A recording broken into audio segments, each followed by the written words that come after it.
కొత్త ఏడాది సందర్భంగా జిల్లా పరిషత్ చైర్మన్ మధ్య శ్రీనివాస్ కుమార్తె చిన్న శ్రీను సోల్జర్స్ అధినేత సీరమ్మ చేతుల మీదుగా 99 టీవీ క్యాలెండర్ ను ఆవిష్కరించారు. ఆమె చేస్తున్న సేవా కార్యక్రమాలపై మరింత సమాచారాన్ని విజయనగరం నుంచి మా ప్రతినిధి సుబ్బారావు అందిస్తారు. అనే పేరు వింటే విజయనగరం జిల్లాలోనే కాదు ఉత్తరాంధ్రలో మారుమోగిపోతున్న సమయం ఇప్పుడు వచ్చింది.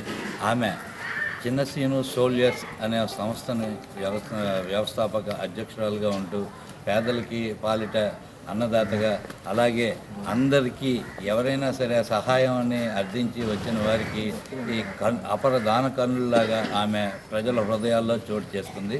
ప్రస్తుతం ఆమె ఈ 2026 నూతన సంవత్సరంలో ఆవిడ వద్దకు వచ్చాం. మనం ఆవిడని అడిగి మరి సమాచారం తెలుసుకునే ప్రయత్నం చేద్దాం. అమ్మ చెప్పండి, ముందుగా 99 టీవీ నుంచి మీకు నూతన సంవత్సర శుభాకాంక్షలు తెలుపుతున్నాము.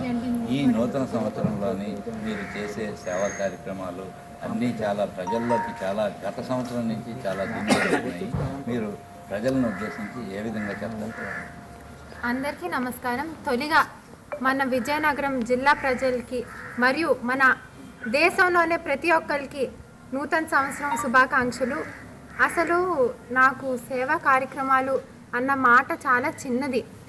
నాకు ఉన్న అవకాశం, మా తండ్రి గారు కూతురుగా, చిన్న శ్రీను గారి కూతురుగా నాకున్న అవకాశానికి ఖచ్చితంగా నా వంతు మన వాళ్ళకి ఏదో రకంగా సాయం చేయాలని ఒక ఆలోచనతో చిన్న శ్రీను సోల్జర్స్ అన్న ఒక సంస్థ ఏర్పడింది.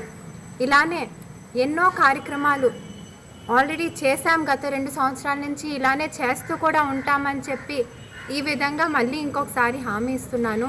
సిరమ్మ అంటూ మీ ఇంట్లో సభ్యురాలుగా ఎప్పుడు మీకు అండగా నేను నిల్చుంటానని చెప్పి ఈ విధంగా నేను హామీ ఇస్తున్నాను. ఇది ఇక్కడ పరిస్థితి. చిన్న శ్రీను సోల్జర్స్ అధినేత మన సిరమ్మ అంటే ఏంటి అంటే ప్రతి ఒక్కరు హృదయాల్లో ఆమె చెరగని ముద్ర వేసుకుని ఇక్కడ రాబోయే రోజుల్లోని విజయనగరం చరిత్రలోనే ఆమె ఒక సెంటర్ ఆఫ్ ది హాట్ టాపిక్గా నిలిచే ప్రయత్నం అయితే చేస్తున్నారు. ఆవిడ అన్ని విధాల దేనికైనా చిన్న శ్రీను గారి కుమార్తెగా పరిచయం చేసుకుని ఆమె ప్రజలకు నిత్యం సేవ చేయాలనే సంకల్పంతో అయితే ఇక్కడ ముందుకు వచ్చారు. కెమెరామ్యాన్ శ్రీనివాస్తో సుబ్బారావు, 99 టీవీ, విజయనగరం.